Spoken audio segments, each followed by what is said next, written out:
So whatever I say, and Rabbi Willig disagrees with, follow Rabbi Willig. Just disregard anything I'm about to say. Okay. Okay. So this is a big kavod. So let's get right into it. So what's the difference between this get and this get?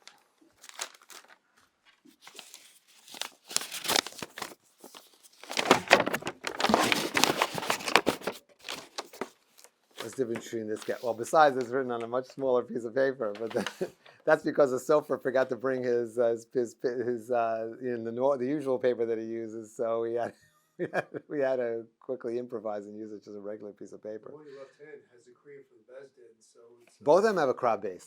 They all have a crab base. Yeah. Oh, I'm sorry, I didn't make. You can come up and look, show and tell. What's the pass it around? Well, you can't pass one or the other. You got to compare, So yeah, he'll be my assistant will.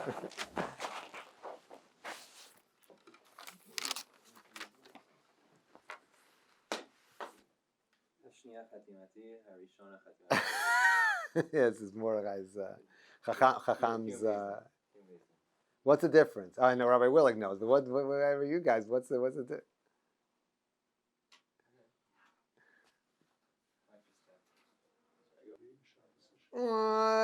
What's taking you so long? Where are you up to? What simon are you up to? You're learning Hilchos Gittin this year? What simon are you up to? Mekomos is spelled differently. Okay. It's exact same makom. Why is it spelled differently in one than the other? Oh, there we go. Thank you. So there's one's an Ashkenaz get, one's a Sephardi get. Okay. Yeah. Okay, so that's part of the story. So one of the people that I received okay, good. Baruch Hashem. Yeah, you beat the buzzer. Yeah, that's acceptable. Oh, I didn't say it here. Sorry. So while you're looking around, so let me just tell you a little bit of the story. So one of the people that I received the smicha from to Masada Gittin was Rav Vaja. Now, when that was a very scary moment to meet Rav Vaja, and he warned me. He said, when you have a Sephardi Baal coming in, you better do a Sephardi get. And I'm telling you, ever since then, we will do a Sephardi get, whatever Rav Vaja said, because I'm still shaking from the time that I met him. The look on his face when he said that. For my own personal safety, I'm not doing anything that man, whatever he said, I'm not going against him. He put the fear of the Lord in me, I'm telling you. Was it that way when Rebbe met him? Was it? No. All right. I guess he didn't trust me. All right. Oh, okay. But but he meant this. So I got the message across. Now it's interesting. What we do here is that not only do we, and this is a big machlokas, a big unresolved machlokas. Not only do we write this, the name Sfaradi, but we even change the kfiyas of Makom. When originally we made the kfiyas of Tinek, it was like 1996 that we did it. I'll talk about that. I know Chacham said I have to talk about that. We made it Ashkenaz, but then when we started doing Masada Gittin for we had some Sfaradim as well. So we did it according to the to Sephardic spelling. I got Rav Amar. Rav Amar actually gave his okay to the way we do it. Now this is a big machlokas. Should the kfiyas was made one way? What are you doing changing the kfiyas? And in fact, you'll in Kuf Chav Ches you have in the Piskei Tshuva quotes in the Shilos and Tshuvas Panameiros that you don't the kfiyas you don't change. You don't change from one place to the other. The only thing is, and the only thing is that the Rav Vaja didn't hold from that. Rav Vaja felt that even the kfiyas also. And this I asked from Rav Amar. I heard it from Rav Amar himself. He said that you have to change everything. You have to do a Sfaradi, you do everything. Either Panamiros, okay, it doesn't hold from the Panamiros. Right? Yes. Okay. Now you should know the Ashkenazim go the other way. How do you ever see you get from London? How do they write in London? It's also in the Piskei Tshuva. Did you catch that in Kuf Chav Ches? You have to Kuf Chav Ches yet? No. So in Kuf Chav Ches, you haven't. It's a Kfiyas Ayaros in Kuf Chav Ches. So London, yeah, he has it in Pislei Tshuva, London, and they write it, and they write it with a vav. They write it with a vav. Why? No. What's the reason why the Ashkenaz, even Ashkenazim, write according to the Sephardi? The Sephardi. So yeah, the Spanish Portuguese. That's right. So Rabbi Chaim probably won't forget, and he was criticized for spelling Hudson the wrong way. That was a mistake. That wasn't the Shita. Yes. Mistake. Never mind. Not in the get. Chas v'shalom. In the Ptur. oh, okay, yeah. Hudson is very helpful, by the way. Why you brought it up? Why is Hudson very helpful? I got a quote from Rabbi Landisman, because he'll help you spell a lot of names. So like Nelson, okay? We just recently had a Nelson. So do you write with an aleph after this? There's Ashkenaz. You write for an aleph with a Nelson, or you're not writing an aleph. So so that's Rabbi Landisman. So way back when I did the Sheimos, Rabbi told me go to Rabbi Landisman. So I went to Rabbi Landisman. I'm really glad I went to Rabbi Landisman. I learned a lot of things from Rabbi Landisman, and he said, just use Hudson. Just Hank and Moshe wrote thousands of kittens. So we with that. Hudson, Nelson, that's it. So that's and then the sound, right? So that's also very helpful because it comes up in a lot of situations. Another thing, while I'm talking about this, if you're going to be Masajid again, this is very, very important. Rabbi Landisman taught me something very, very, very, very important when you deal with names in foreign languages, that you have to know what you don't know, and you're going to come in and I can handle French, I can handle Spanish. No, you can't, because you don't know French, you don't know Spanish, you don't know Russian, unless you really worked on it. Russian is all that's a whole Sioma, Sionia, Lyova, it's a whole Rav Goldschmidt. You need his whole sefer, Zikaron Basefer. So okay, you work on it and you practice it, and okay, you can get it. Persian names. Oh my goodness. Okay, I don't even. I'm pretty good at all these these various languages. But by the way, here, let me ask you. They should never need it when it was someone in the name of the shul. How would you write Laurent in a get? Laurent. Laurent. Laurent. How do you write that? You know how to spell it. You know how to write spell in English? That's French Lawrence. It's written Laurent. Laurent is the right way to spell it. How do you what are you supposed to do that for a get? Don't all speak up at one. Okay, so like this. So definitely, so let's say it's Ashkenaz. Lamed Aleph, Reish, right? Laurent. Okay, so that's still an Aleph. Laurent. Okay. Now, do you put the test in? Do you put for the T? Do you put the T in? No, because you go by the Kri, not the Ksiv. But what about the Nun? Do you put in a Nun? Is there a Nun being pronounced? Yes. That's the Laurent.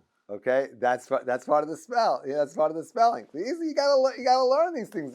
You're not born with knowing these things. And you're not going to most likely do it. Does not appear in the Piskei Tshuva. It's in the Yabia Omer. But and you have to. And then you need a little. You need Sheimos. It is not an easy malacha being a Masada get. It is hard. If it's an infrequent language, do you get a consultant native speaker? Absolutely. When I get a Persian, I don't know what I'm pretty good in all these languages. Persian, I can't make heads or tails out of it. I don't know what they're saying. A guy told me his name. I thought his name is Paramus. His name can't be Paramus. So I got Rabbi Karshkaman on the phone. I don't even bother when a Persian. All I know is I know nothing. It doesn't go in. And I need to get a Persian Masada get on the phone, otherwise, and to speak to him directly. It'd be better in person. By the way, on the phone, it's not perfect either, because on the phone you miss a lot of things on the phone. I should know. Both Rebbe and Rav Bleich both warned me, not in this room, but in five across the street. Warned me that before I do a get, take the names in advance. Prepare, because you have your shaylas. This way you'll be able to look up, you'll be able to ask. The most important thing is you don't know. You don't know, and someone it's so easy to make a mistake. And Shina Shmo Shmo is a disaster. So you have to Pislo Shel Gehenim open in front of you. It's very scary to be Messiah again. So, yeah. I saw one years ago. Are you familiar with brainstem auditory vocal responses? They found that, for example, in Japanese, there are certain consonant sounds that exist only in Japanese, and if you haven't learned those sounds by age 7 months from a native speaker, 7 months, you can never fully reproduce them as a native speaker. Rabbi Landisman said that. Rabbi Landisman said to me, and you have to speak to a native speaker, otherwise you're going to butcher the names, you're going to get them wrong. You know, I once saw Beit Din. I couldn't believe they wrote the Russian name Leonid. They wrote it Lamed Yud because they hear an American, Leonid. You know, I mean, an American hears it Leonid. No, it's not. It's Leonid. You know, what in the world's the matter with you? You know, you have to. You don't even know what they don't know. That's a problem. See, you go in scared. And then you go in scared. You have here. I should show you I take out my phone and my texts with Rav Mendel Senderovic. You know, we regard him as the number one. At least I regard him number one in America, and then number two after Rabbi Willig,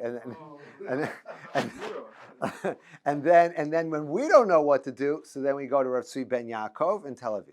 And whatever they say, we just we most of the time we don't know. We talk it over. But you should see I mean, it's like hundreds of questions. It's just come up all the time. Oh, it's a scary field. All right, let's go. Let's Mordechai Chacham wanted me to talk a little bit about how we did kfiyas, we kovea a couple of Mekomos. Now in New Jersey, in 1993, when it started being Masada Gittin in New Jersey in 1993. We know there was a crazy situation. There was a kfiyas had to write Gittin only in 4 places. Camden, okay, can you imagine? Okay, and Newark, another great place. So those are both are out, right? Okay, the old Jewish communities, and then Passaic. Okay, but even 93 Passaic then is not Passaic as now, but it was Passaic, and then and Elizabeth. Okay, but you need more than that, especially when you're dealing. No, Lakewood was made much later. First of all, Lakewood was a whole big mess. Lakewood was the kfiyas was made. Rav Mendel made it in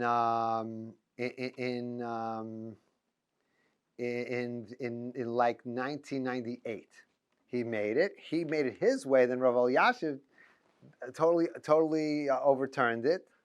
Because he wanted to write Almei Be'eros, and then as a second simon, but Rav Elyashiv took the get pashut. That's the Piskei Tshuva Kos and Kuf Kov Ches, that you need to have a well. You need to have not just a well. You need to have a binyan on it. Like in Jack and Jill. In the pictures in the little kiddie books. There's this little on top of the well. There's a that. Some whatever binyan they have on top of it. So our wells don't have it. Don't have that. So you can't write Mei Be'eros. That's how we do in all the other places in America. But he doesn't know that we're not going to America. So you can't do that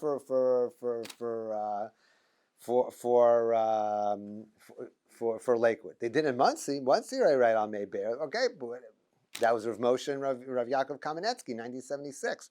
But this was see, didn't hold. But they write a lot of things. They write 3 rivers. Nahar Lake Carousel. It was a very, very hard get. Rabbi Lichter once said that writing a get in Lakewood is it's like writing a mezuzah. The write so small. You have to get in all the. It's hard to get into 12 lines. Ooh. Okay, so Teaneck.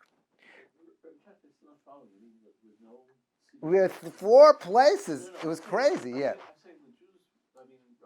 Set up the yeshiva there in the 40s. So between 1943 and 1998, there's no secret get and no peace back home? No. I guess if people needed a get, they went to Brooklyn or something. But yeah, I know it sounds crazy to you, but it sounds astounding. But okay, yeah. But it was a whole big issue because of now the Be'era and Lakewood. What I'm saying? You go to see Ksubas, you see different people, they write 5,000 different things. but because it's what do you do with the w sound? Here, let's say a guy named Woody, right? So vav, what do you do for an Ashkenazi? For Ashkenazi, for Sephardi, it's easy. Well, the W is different, but a little bit. What's that? Teimanim. Oh yeah. For what? What? Right. So the vav is a what? Right. Why Josh? Okay. Yeah. So the lake wood. So you have to put. So really, it should be vav vav vav. But we don't like to write three consecutive vavs. Balagan. So what do? So that's a whole Vancouver, all mess. What in the world are you going to do there? So Lakewood, that was what a balagan that was. How to write just how to write the name. So Lamaisa, that's they made the kfiyas in 1998. I know it sounds astounding, but in Teaneck there was nothing in Teaneck. So the first thing is I live in Teaneck. We need to make it in Teaneck. Why? So they'll just go to Manhattan. They go to Brooklyn. Whatever. What's the big deal? We get dealing with a very, very important thing. We have our big aim here is. I remember when I was in the Yad Kol, and I saw this, when I saw this Ramah, I nearly jumped out. I fell out of my seat. That convinced me to be Masada Get. What's the Ramah that shook me up to no end? The Ramah that says that now we're not allowed to marry Karayim. Why can't we marry a Karay? You did that right? You do, no. Oh, okay. No, in Dalit, okay. In Psulikal, but so he says, because you have to worry. You're going to want to marry a Karay girl. We have a relative, a non-religious relative that married a Karay girl.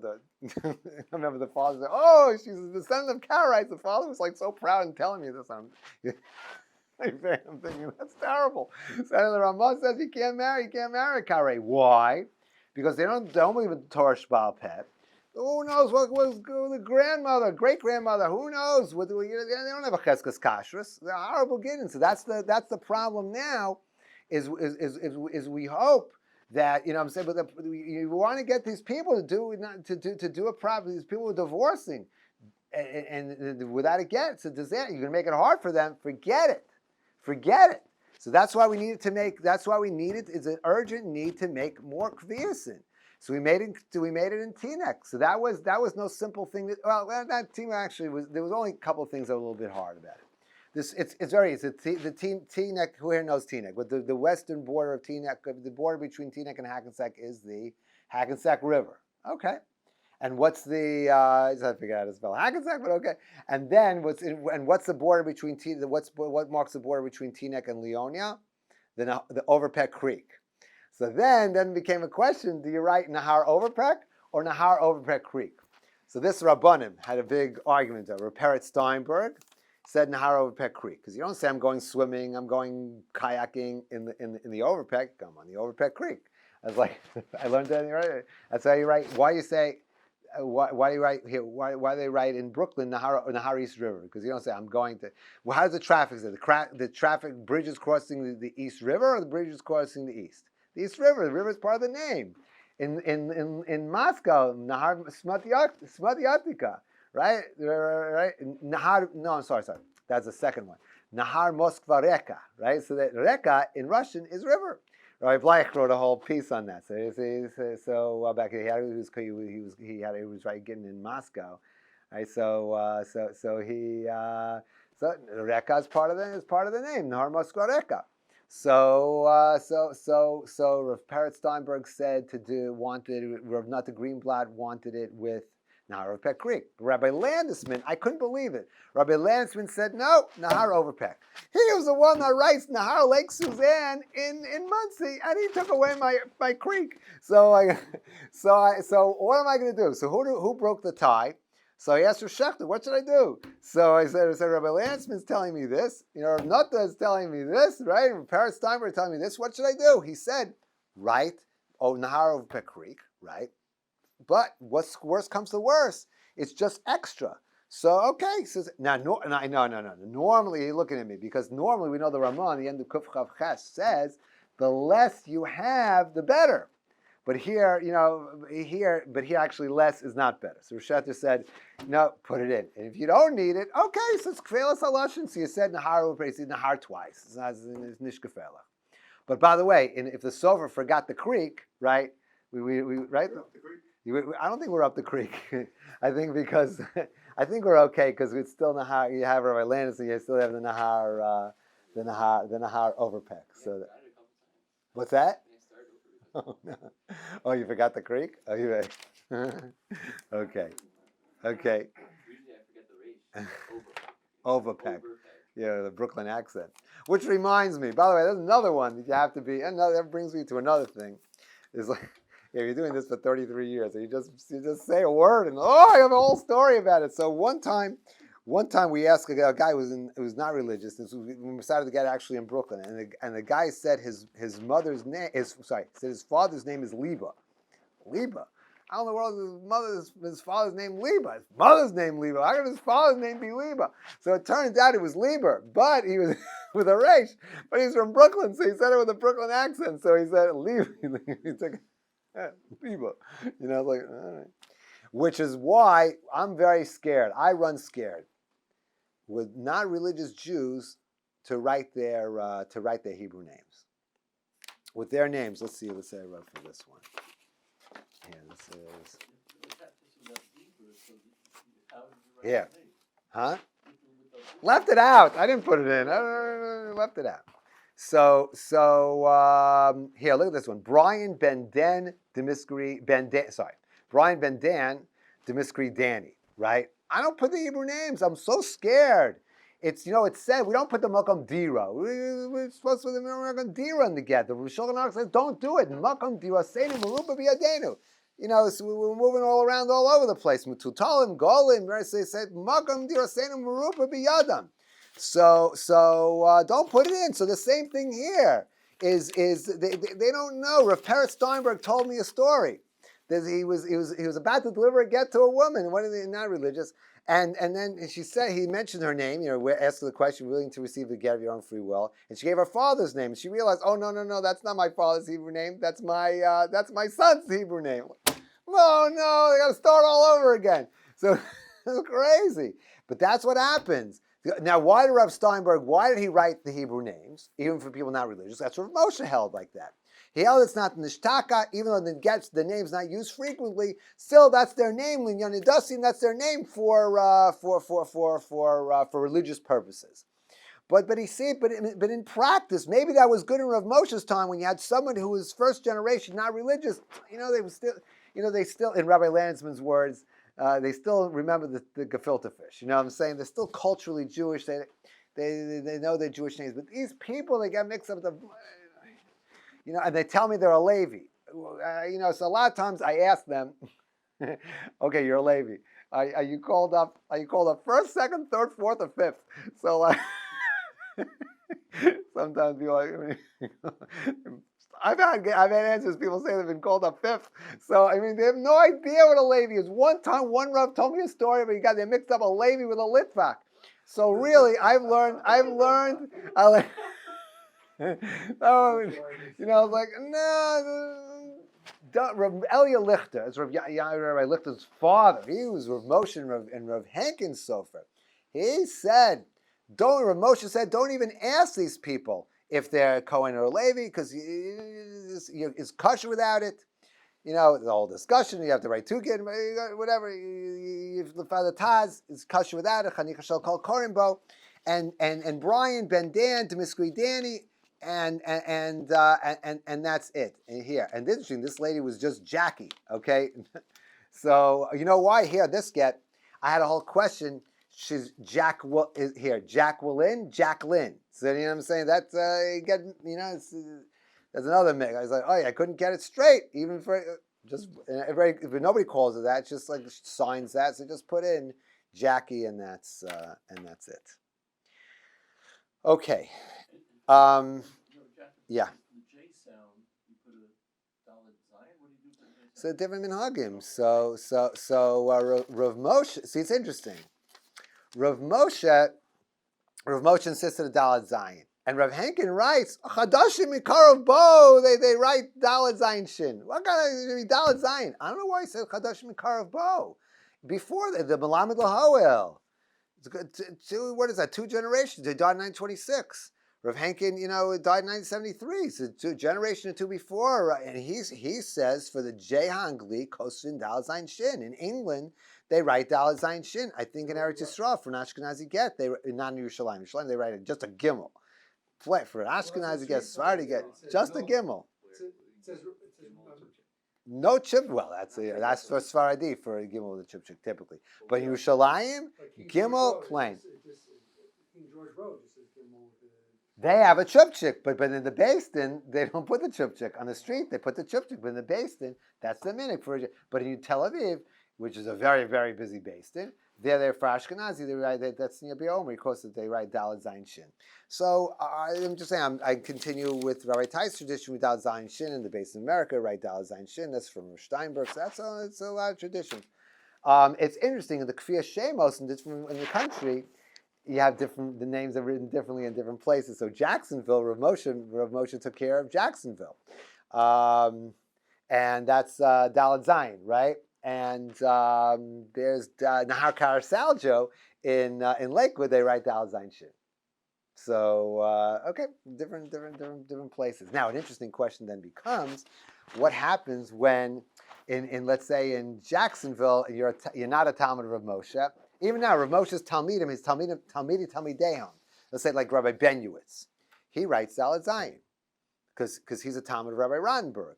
Right, Rabbi Karshkaman, when he writes an Ashkenazi get, he writes Dalet Zayin because he's a Talmud, he's from Rabbi Rodenberg, from Baltimore, the Baltimore Masajid. So, anybody know Rabbi Rodenberg? He was a Masajid getting in Baltimore for decades. Rav Moshe's Talmud. So now his Talmidim are now the on the Masajid. So they write Dalet Zayin. They'll write Dalet Zayin. But let's say they're writing a get in Lakewood, right? Let's say for example. So Lamashal. So they're writing a get in Lakewood, and with the Dalet Zayin Shin with Karasaljo. So if they have the name Jack in Lakewood, you have to keep it consistent. So Rabbi Benyowitz is a big consistent man. No, he'll see he's very, very consistent. Oh, Rabbi Rabbik is not so. That's the name as a kfiyas, but you write your own. He writes it again in Jacksonville. There's a woman named Jackie. He'll write it Dalet Zayin Shin.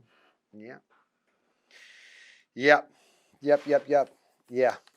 So about the difference between the Sephardim and Ashkenazi Gittin. If you're looking at Yagbiya Omer, this is one of the most interesting Gittin that are in cases in the Yagbiya Omer.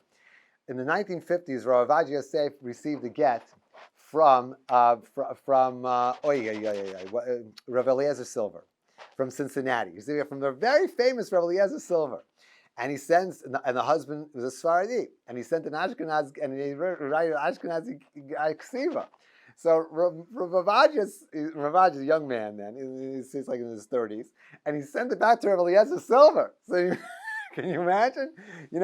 If you know a little bit about Rav Eliezer Silver, he was a personality. And to send the get back to the young Rav Avad, to the venerable Rav Eliezer Silver, he didn't take to it too kindly. He didn't redo the get.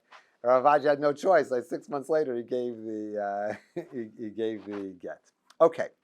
Let's talk some. Oh, wait, one more thing about Kriyas Sheimos. Let me talk to you about some names. We had to make a Kriyas how to write Gittin in Hackensack.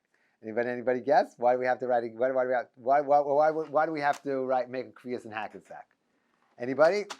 Hillel? Why do we have to write again? Why do we have to make a new Kriyas? And Teaneck, what do you need? Someone didn't want to go 5 minutes from Hackensack to Teaneck?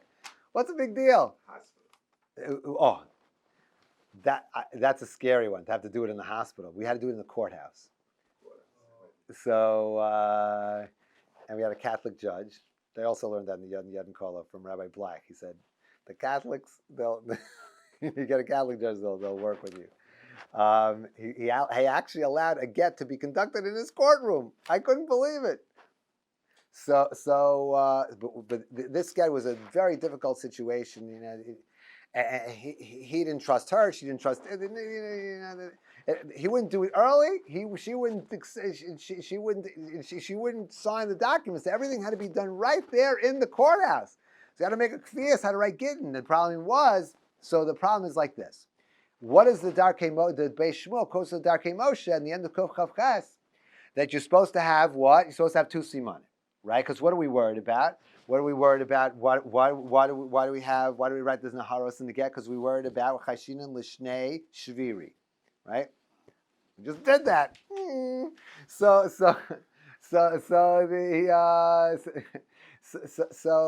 you need two. So, but they write. The Piskei Tshuva has, you can b'makom you can write with one simon. But in Hackensack, there's only one simon, and there's another Hackensack in America. Anybody know where the other Hackensack is? In Minnesota.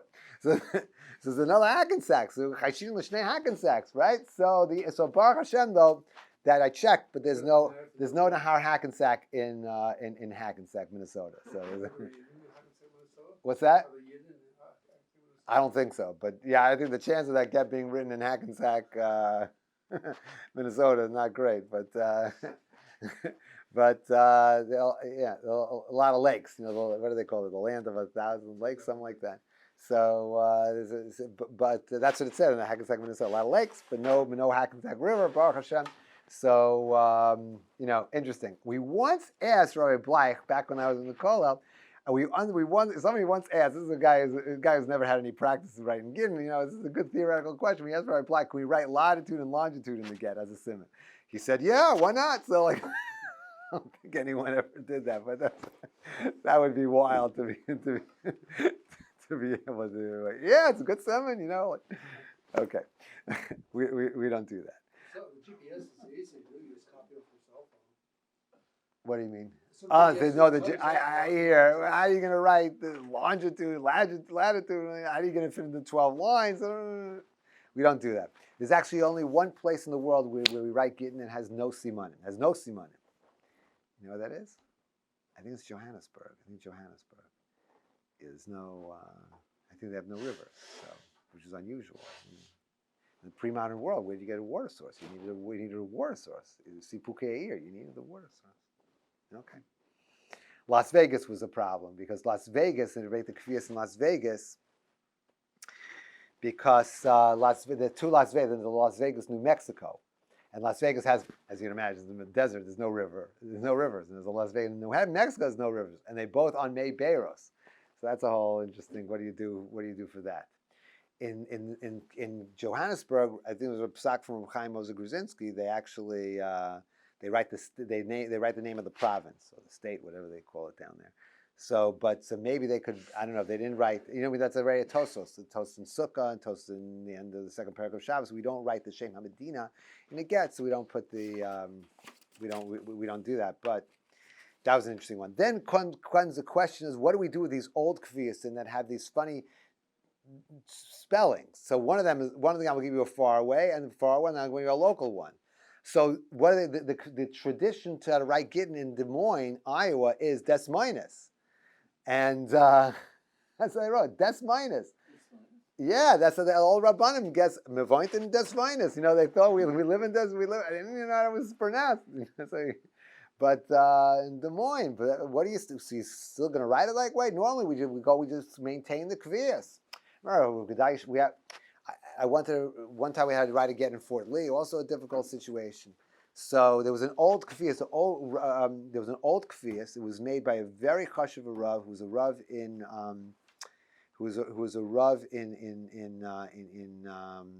Newark. I forgot the name. Hopefully it'll come to me.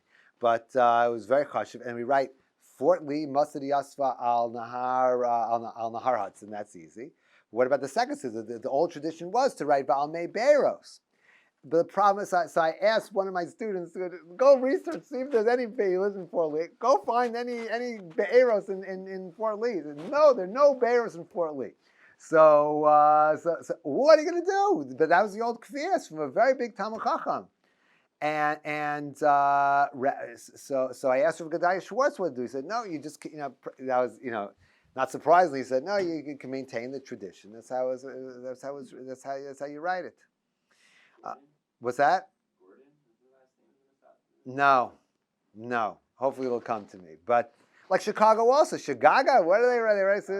Right, Chicago, but that's the way the Rabbanim was spread. We have it locally. Newark was where Zemmel? What's that? Newark was where Zemmel? No, it wasn't Rabbi Zemmel. Whatever, hopefully it will come to me. But it was a very chashuv rabbi. I remember speaking. I was living in Elizabeth at the time, and I spoke to the old timers. They said, "Oh yeah, he was he was machaber svarim. He was very and I spoke to all the rabbanim. Said he was a very chashuv person, very people in Bar Samcha. So Schwartz knew who we but Pasek. You know how you ever see it? Pasek. But that's probably the way the Rabbanim, that's the way the old Rabbanim were Pasek. And Rabbi Eisenman told me he saw, Rabbi Katz. He saw Rabbi Katz. Why use Rabbi Katz's brother? He was a Masada Get. It was he signed on his Gittin in the early 90s. And he wrote Pasek. He wrote Pasek. Rebel Yelichter told me it's Pasek. That was the old tradition to write in the Gittin, is to write Pasek. And that's what we do, and that's the proper thing to do for a ksuba. What do you do for a Sephardi ksuba in Pasek? That you go with the Ashkenazi ksuba. That's the same thing we told you about. With that's up to debate. That's the debate. You filed upon a meiros or not? And spelling Jersey. Okay, so I used to change. So I asked Rabbi Tais how to write Jersey. So he told me that the old tradition in Jersey City was to write Dal Zayin Shin Vav Yud Reish Zayin Yud. He said that's the way the Rabbanim did it in Jersey. Jersey. Oy. Okay, and that's Rav Moshe and Rav Henkin. That's how they wrote Irving, Shirley, right? It's not Shirley. I mean, that's what that's the Ranach. To get Pasha close to Ranach. When you don't know, when you don't have a consonant, right? You have to find something that you don't have in Hebrew. You have to find the closest thing to it. So different Rabbanim do different things. So some still do the Vav Yud. Some write Ayin. The base in America has a tradition of Steinberg. They write a Yud. So that's there's just different different traditions about this. So I used to write a Jersey for Ksubas. The only problem is, it's like a Chuchun Slula. And people they can't read it. I write with an Ayin also because people look at it. People they think I'm an idiot. You know what I'm saying? Like, what are you crazy? So. And Mill said to me at the ancient, it's people here in the go. Jersey. No, so that's what Rav Henkin writes, and he writes. No, the resh you have to write, even though you don't hear the resh in Oiving, right? You still have to write the resh because if it's a subtle name, you have to write. If a subtle sound, you have to pronounce. So there's a wedding hall in Holmdel. So there's Machlokas with some of the Rabbanim said to write Holmdel without the lamed. I said no, you have to write it with all. You have to. You hear the lamed. I spoke to people from Highland Park. And they said, it's not too far from there. So they said, no, you hear the lamed. And in fact, I went on. I do this. This is a helpful thing. I go now on YouTube, and it says how to pronounce. So this is the other thing. So how to pronounce Holmdel. So I can put it on for you, but to entertain you, how to spell Holmdel, and you'll see it has a subtle Holmdel. How do they write the Charles River in Boston? They say we're going. The bridge is. I'm sure the traffic reports in Boston say the bridge is crossing the Charles River, right? They don't say that. They don't say the Charles River. Charles. That's a Boston accent. How do they write the Charles? How do they write it? They write it with the resh. They write because it's the subtle letter you're supposed to write. They do write the Charles. They also write a funny way. They write with the ayin after the lamed. Probably also that's the way the old Rabbanim. The Charles. That's what the Charles River. That's what they. That's why they had the Samech also. Charles, they said. No, that's something else. Okay, so that's okay. Here I'm starting off with Rabbi Willig. I'm sorry. Please don't throw me out the window. But okay, but here like this. What do you do when it sounds Queens or Yonkers? So Rabbi Willig says to Zion. But the old Rabbanim, they made the kfir. So right, Queens are Samach, Yonkers was Samach, right? And it's so yeah, it's Charles, right? Yeah. So Yeah, okay, but right, but yeah, the Beis Shmuel does say that the Samach and Zayin at the end of the letter are interchangeable. So, but what you do have to be careful about is the name here. There's another name you have to be really careful about. Lindsay. If I will remember who this is, Lindsay Nelson. Let's say so he was the announcer for the Mets, right? Way back when.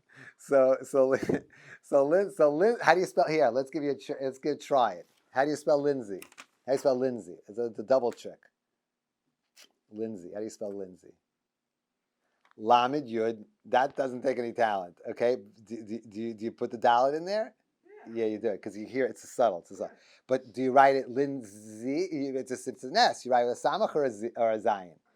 Definitely a zayin. That definitely has to be, because the only time that you can get away with the Queens and the Charles and the Yonkers is at the samach at the end. Is at the end of the letter you can always say, oh, it's miskasha. But you can't say that about not in the middle of the word like Lindsay. All right, here's a case that I had. Okay, I'm changing I'm just saying this to protect the privacy. Any resemblance to any living or not living persons is purely coincidental. So here's the situation. The woman was two situations that I had. The woman is Israeli, so she's Celia. Anybody know what that is? That's the Spanish way of pronouncing Celia. So Americans pronounce it Celia.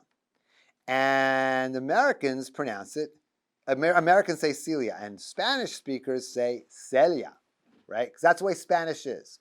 Spanish, everything's phonetic. You spell it, it's written, it's there. With some exceptions, by the way, but that's the Spanish is fairly easy. Remember, it's not Jose, it's Jose. It's Jose. It's not Jose. So you have to be very careful with these things. Here, Jorge Posada, right?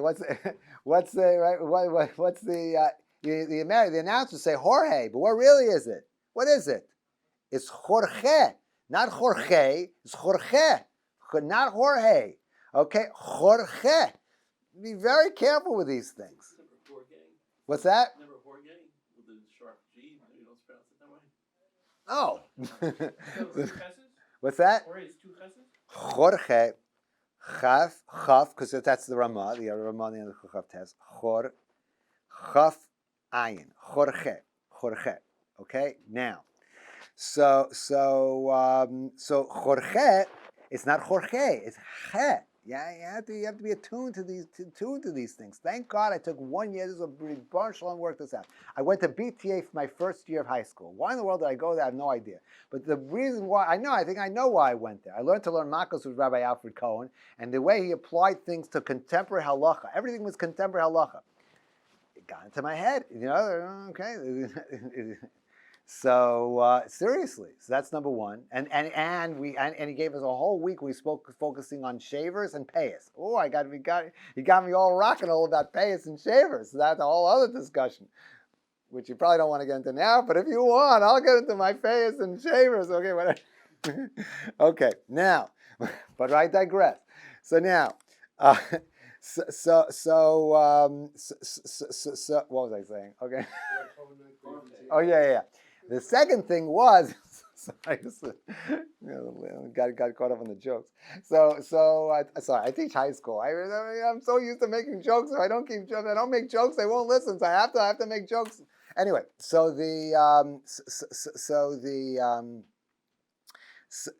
was it? Rabbi Cohen. Yeah, the best thing. I went to BTA. I took 1 year. They weren't giving me an MTA. I went 1 year. I took Spanish for 1 year. And it's unbelievable. And I learned how to pronounce things. I learned things. So I picked up the accent a little bit, and that was the most invaluable thing. That was tremendous. That was really, really, really, really helpful. Baruch Hashem. So that. But in Spanish-speaking countries, there's a diversity in how they pronounce the words. Okay. I said in Argentina, you had to be very careful. You're right. You had to listen, and you have to have a good ear. So I'm saying you would pronounce it the way that the person comes. Yes. Just the way they say it. Yes, Loshem Adabrim. Right, that's it says Shulchan Aruch, Loshem Adabrim, the Kri, not the Ksiv, the way they pronounce it.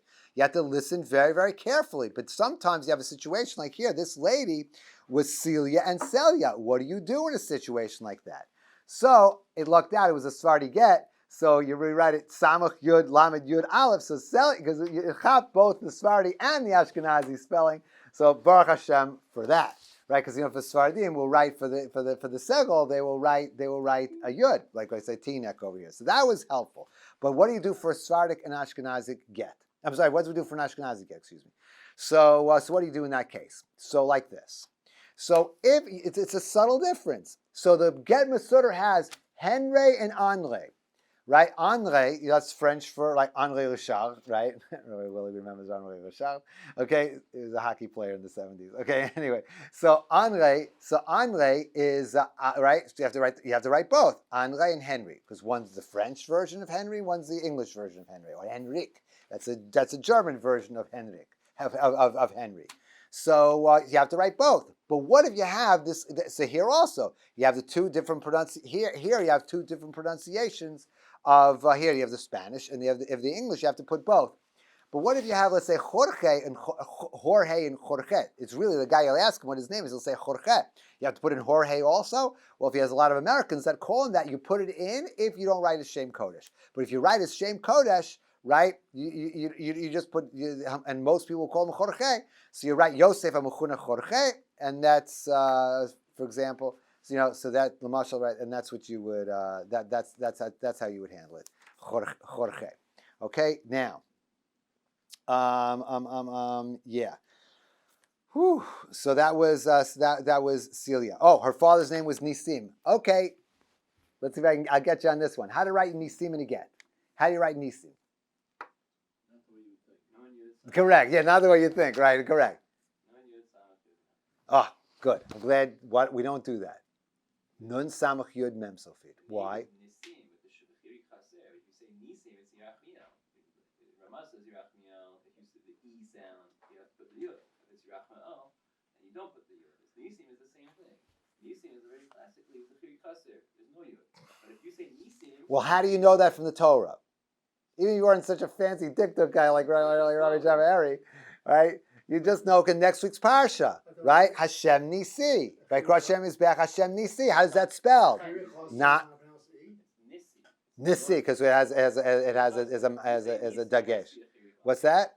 you say Nisi, it's wrong. It's not what it says. Right. Chaser is it, it's not E. You have to say Nisi. That's a Chiri Male. That's E. It's not the same thing. But chaser is No, so Hashem Nisi. Nisi is written in the Torah. Right, Chiri Chaser. Yeah. It's not Nisi then. Chiri Male is E. Yeah. Oh, it should be Nisi. Oh, okay. Well, good thing I'm not the Baal Koreh in the shul. You would get me. So, but okay. So it's a Nisim. That's what the Tiv Gittin writes. You're supposed to follow like Hashem Nisi. We write Nun Samach Yud Mem Sofit. Even if he signs Nisim, as most Israelis do with the Yud, no. Hashem, okay, with Nun Samach Yud Mem Sofis. Okay, here's an interesting one. I was really surprised. This was at one of the Masada Get conferences, the Rav Nata Greenblatt, right? He pointed this out. I was Masada Get for a woman named Eliana. Now, Eliana is a whole, that name itself is a whole, it could be the French name, it could be the Russian variation. But this woman, her intention was, it's Hebrew. The intention was, with the name is Hashem, answered. Right? Maya also the same thing. Is it Me Hashem? There's Mem Yud A. If it's Maya, it's like the Russian name, then it's Mem Yud Aleph, right?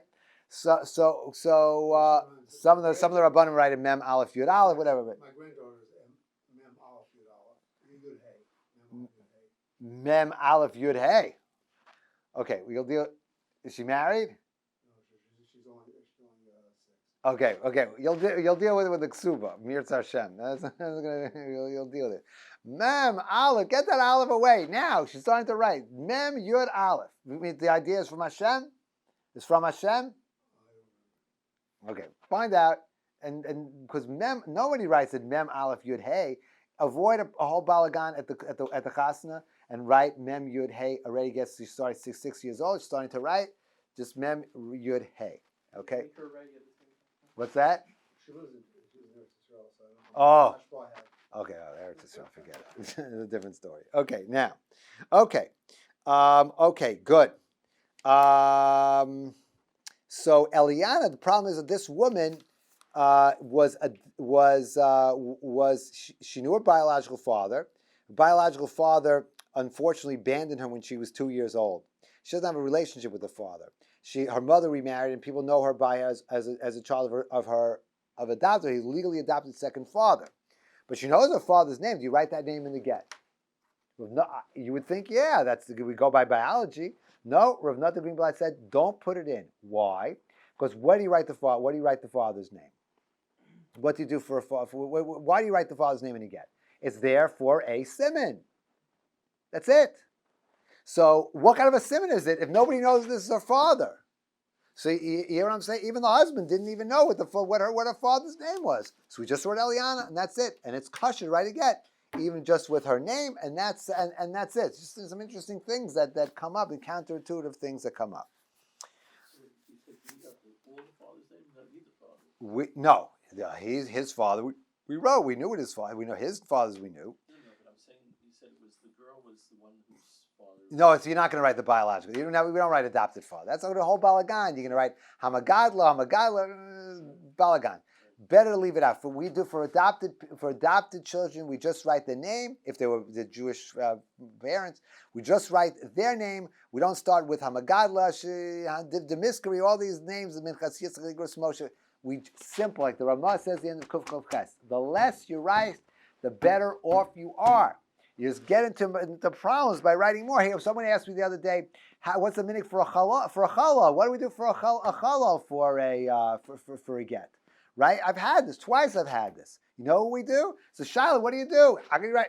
You normally write a Kohen by the father's name. How can you write a Kohen? Identifying this guy's a Kohen. He's not a Kohen, but the father's a Kohen. It's a whole balagan. What do you do? Right? So his name Ben Demiskri, so a Kohen. Shehu Halal. All kinds of variations, suggestions what to do. So what's the best thing to do? Just write his name, write his father's name. Then we leave out the Kohen. The less you do, the better off you are. You know, there's a Gemara that talks about in the Korban Pesach. Your Korban Pesach gets mixed up. This is, by the way, if you're going to be Masajri Gittin, this is very, very important. Your Korban Pesach gets mixed up. There's a whole Tanai, so what are you supposed to do? And if the Korban Pesach is going to be found, not going to be found, balagan, right? Right? Oh, you know, the Gemara comes out at the end. It says, of course, a pasuk in Mishlei, which basically says like this: even a dumb guy, if he says nothing, he sounds intelligent, right? Don't write anything, because if you write, the more you write, the more of a mess. Just the less you write. Here, look, when you write a get in Manhattan, you write Matzah Yaswa Kef Yama. You don't even say which yam. The less you write, the better off you are. That's why we don't put last names in a balagan. Rabbi Willig says no last names in ksubos, by the way, which I wasn't used to. I was used from the Rav to put in the last names. Rabbi Willig says it's a balagan. You put in the spellings. You're going to have to do it if you want to do it correctly. That's not the way they spell in their family, and then it becomes a kedai b'zayam b'katzav. You know what I'm saying? So I've learned that it's just. Lo kedai, the less you do, the better off you are. Because why? The less chance you have for mistakes.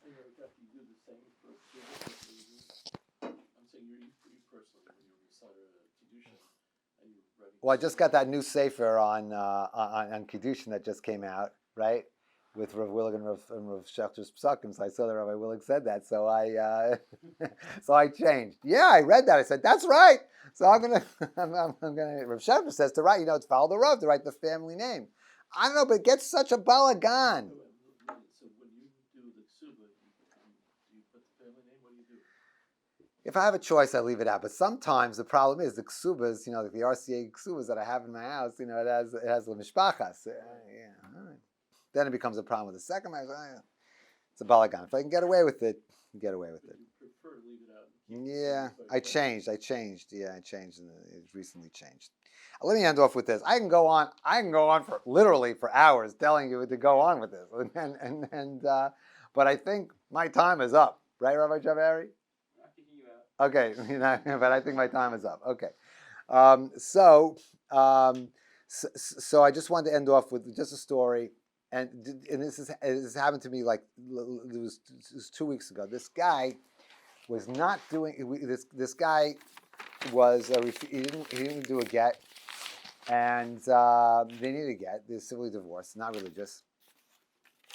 He didn't want to pay, so whenever I try to get him down, I go from 100, 200, no, it's not enough.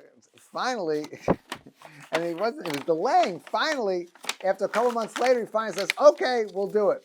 So I said, "Okay, I just pay whatever you can." And so he gave me he paid whatever he paid, and I didn't get paid, and I didn't get paid for it. And this has happened to me before. Whenever I don't get paid for a get, it's crazy what happened. One time I didn't get paid for a get. I did about $1,000 worth of free work. I got $1,000, and I found $1,000 in the mail from one of the team from Bert Morris. And then this time when I did it for free, I've done a lot of them for free, but this one I did for free. I got $1,000 all of a sudden came from somebody in my wife's Zelle account. I don't know who it was from. It didn't say Hashem. It wasn't from Hashem's Zelle account, whatever. But it just came out. I don't even know who it was. So and I'm just saying. And I spoke to other Masajid Gittin and said, "Really? Is this it?" "Oh yeah." They said it happens all the time. I said, "Okay, there you have it." So when you do Gittin, it's very, very hard. You go in scared. You have to be very, very careful. To show the pasuk of Mishlei to show up Barov Yoetz. Just ask. Ask, and do the best you can, and then hopefully we have a Shabbat Tzlacha. Thank you, Rabbi Jachter. Thank you very much, Phil, for coming. Oh, my pleasure. Was this a little different than the high school presentation that I made? Oh, okay. I quoted you when I quoted Rebbe saying about writing the family names in a get. Not in a get, in a ksuba. I changed my policy. I never knew that Rebbe had that. Actually, I should have picked it up because I saw it Avi Levinson's ksuba. You didn't put the Shem Mishpacha, and I was wondering why didn't you put the Shem Mishpacha? And then when that new sefer came out, I saw now because Rebbe says don't put it just a balagan. It's just a balagan. It's a second marriage for it's a balagan. Yes, I realize. I'm changing my policy. Less is more. Less is more. Yosef Tov, that's the Ramani and the Kuf Ches. Yosef Tov, Likanes, L'Safek Chisar, Misamek Chisaron. I'm sad to say it. There's some irresponsible Rosh Yeshiva who don't do their homework. They don't do the homework. I'm a Sadiq Kedushin, I've been with them before. I used to give a class of Young Israel National Councils. It was many, many years in Queens. Rabbi Chaim Jachter. So I had 25 guys in the room, married Shiva guys, Kolniks. I said, how many of you did the Sadiq Kedushin meet with you before the wedding? You and the Kal. 2 guys raised their hand. I have 25. Really? Who are these 2 guys? They were Shul Rabban. The 23 Rosh Yeshiva. So Mela, the Rosh Yeshiva himself, and he put an assistant to write the Ksubah for him. So I was at a wedding. A, they left out a Levi, which we said is not Ma'akev. B, they just convention. The wedding was Rosh Chodesh, first day of Rosh Chodesh, Cheshvan. They wrote down, Shloshim Yom L'Chodesh Tishri. That's it. Stop. Everyone knows you're supposed to write Shul Rosh Chodesh. They don't know. Don't know. It's Shulchan Aruch. So the Aviyah gave a little what for to the, not to the Rosh Yeshiva, to the underling. You should call up and find out how you write. Well, I was warned to go. I wasn't invited, but I invited myself in the morning. My costume. I was talking to Lazel Levin Zatzal, Rosh Bez in Detroit. He was a real rough. And he was not happy with the Ksuba. He says, it's Mar Cheshvan, it's not Cheshvan. That's another one they don't know. So I said to him, I said, but I know it's Mar, there's no Yom Tov. So who told me that? It shows me say Chamed is because of rain. Okay, I'll let you get with that. But then the person. The Aruch HaShulchan says kosher if you're running again Cheshvan without. But he wasn't happy. There were at least 6 places where the calligrapher thought it would be cute, like Hassan Dinan, the Nun Pshut across Nun Sofis with an ayin. He said, this is not acceptable. I said, what am I supposed to do? So he had a big smile on his face and says, well, it's 11 o'clock now, the Chuppah is at 6 o'clock. I'm sure between now and then you'll figure it out. We'll see you later. So I took an artist and she scraped it out for me because I know you can't do that for Gittin, but for Ksuba you can. She scrape. You have to Mekayim it. It's a Machak. You have to Mekayim the Machak. Oh, I'm not making I trouble. don't know when they scraped out a word. But they have to do with the Mekayim the Machak. Well, They scraped the word. They scraped it out. there were 6 of them, and you can still see the scrape. What's the way with Moshe did with a carrot? Yeah, But Mekayim, he was Mekayim. the kind with the bottom. Mekayim that. Okay. My fear is like this. To me, I think the Ksuba today, please correct me if I'm wrong, today the Iker of the Ksuba is like, when the Gemara says, Su'u Ksubas Imchen. People today, they want to use it as a Bira Yadus. And if they're going to see a sloppily written Ksuba, and they say, what Amaras wrote this Ksuba, it doesn't reflect well on the Cheskes Kashrus of a Chassan and Kala. So the Ksuba has to be written well, otherwise it's not in their interest. Are you not going to rule that say call Shrive and call him on a separate line? Or the Rav had thought of? Call Shavakai. It'd be on the same line. All right, okay. But there should be no gap between that. Oh, there's fancy Ksubas. There's a big gap between that and the Edom. Yeah, Avir Shnei Shitim. That's a Gemara. That's the Gemara a of really Baba good one. Basra. Wasn't the Rav and Makbid mine, ours is not. Wasn't the Rav Makbid in a separate line? I don't remember. The Rav wanted to have. I can tell stories with no time. I'm starting another chabur at 4:00, so I can't tell me some of my stories. What's the name you say for Rabbi Chachter?